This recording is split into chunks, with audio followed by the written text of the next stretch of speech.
So one of the things I noted when I was talking about, performance, is that QQQG and QOWZ are fairly new funds, one being launched in December 23. So it just barely has a 1-year number, and the other one doesn't even have a 1-year number. And that speaks to this trend that we've seen in the last, I want to say 24 months, of everybody and their mother taking a strategy that they had either against the S&P or a larger Russell indice and then applying an identical strategy to the NASDAQ.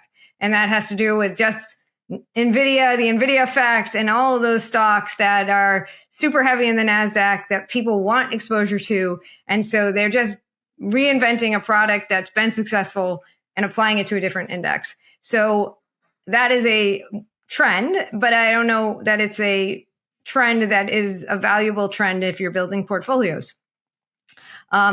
In essence, the screens that these products are using are kind of resulting in the same exposures.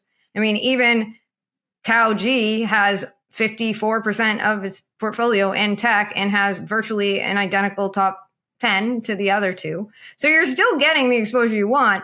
But I think over time, when, markets don't persist the same way forever, even though sometimes we feel like they do, there will be a point in time where NVIDIA and some of those other high-flying AI-driven tech names are not the leaders of the market. And I know it sounds crazy, but if you look at the history of the market, there's always been one or two stocks that were like, for decades, right up at the top. And then some of them don't even exist anymore. Point being is that trends change. They do last a long time. What you do want is to have a portfolio that has a universe to choose from that's somewhat diversified. You mean companies like MCI, WorldCom, and AOL?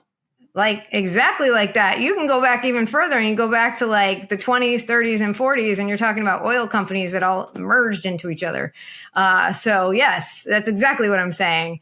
And for that reason, I want a universe to choose from that's going to be more robust and diverse, and that's going to be COWG.